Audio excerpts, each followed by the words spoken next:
کروں گا مولانا شعور صاحب سے وہ تشریف لائیں اور ان کے برابر میں ہمارے ارد العزیز نوجوان عالم دین مولانا انوار الحق صاحب۔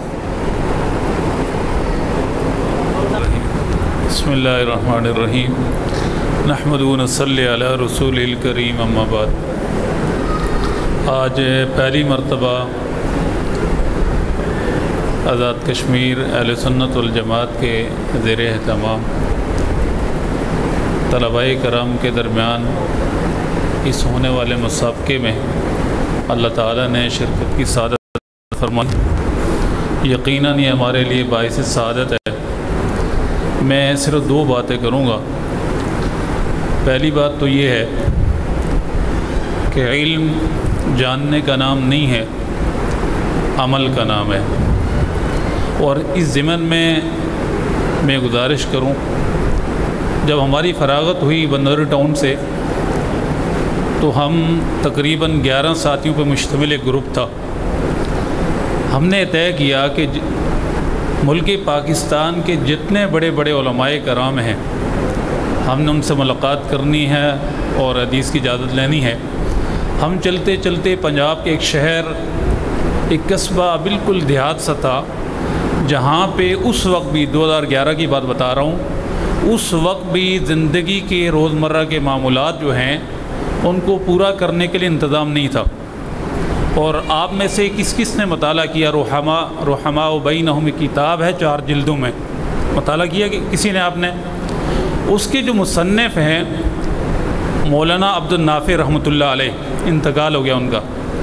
آپ یقین جانیے دارالعلوم دیوبند کے فارغ تحصیل، لیکن ہم حیران ہو گئے۔ ہم نے پوچھا حضرت آپ اتنے بڑے عالم دین، اتنا بڑے منصب، اتنی بڑی درسگاہ سے اللہ تعالیٰ نے آپ کو یہاں بھیجا ہے، تو آپ نے اپنے آپ کو محدود کیوں کر دیا؟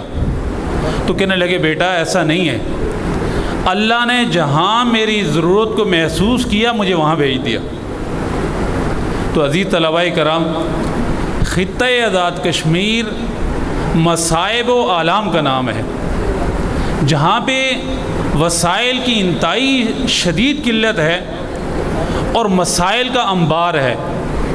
ہم میں سے ہر ایک یہ چاہتا ہے کہ ہم زندگی آسائش کے ساتھ گزاریں، ہمارے اوپر ہر طرف کا جو ہے آسانی ہو، گاڑی ہو، بینک بیلنس ہو، ہر چیز انسان ظاہر ہے جب ایک سسٹم سے نکل کے اپنے عمل کی طرف جا رہا ہوتا ہے تو بہت سے چیلنجز اس کے سامنے ہوتے ہیں۔ ہمارے ایک بھائی نے یہاں سپیچ کی اور مجھے بہت اچھا لگا، ویری نائس، ایکسیلنٹ۔ ہمیں ہر چیز میں ہمیں دسترس حاصل کرنی ہوگی۔ جیسے 2-3 ساتھیوں نے یہاں عربی میں جو ہے تکلم کیا، تو ہم میں سے ہر ایک کے اندر یہ ہونا چاہیے کہ ہمیں جب ہمیں سامنے والے ماحول کو یہ دیکھنا چاہیے کہ سامنے کا ماحول عوام الناس کا ہے، تو مجھے ان کو کس انداز سے ہینڈل کرنا ہے۔ آیا میں جذباتی بیان کروں، اصلاحی بیان کروں، تبلیغ کا انداز اپناؤں؟ کس انداز سے میں نے اس قوم کو لینا ہے تاکہ ان کے اس آج کے پرفتن دور کے اندر، جہاں پہ ہمارے ذہنوں کے اندر ایک لامحدود انتشار ہے، میری بات ان کی سمجھ میں آ جائے۔ ایک بات۔ دوسری بات یہ ہے عزیز طلباء کرام، ہمیشہ تدریس کو اپنائیں۔ آپ کسی بھی تحریک کے ساتھ لگ جائیں، کسی بھی تحریک کو اپنا لیں۔ دیوبند کے جتنے بھی ہمارے سلسلہ چل رہا ہے اہل حق کا، اللہ کے فضل و کرم سے سارے اہل حق کی جماعتیں ہیں، لیکن تدریس ایک ایسا شعبہ ہے جہاں پہ آپ نے خطیب کو بھی تیار کرنا ہے، آپ نے مدرس کو بھی تیار کرنا ہے، واعظ کو بھی تیار کرنا ہے۔ ہر ایک آپ کو تدریس کے ضمن میں آپ کو ہر ہیرا ملے گا۔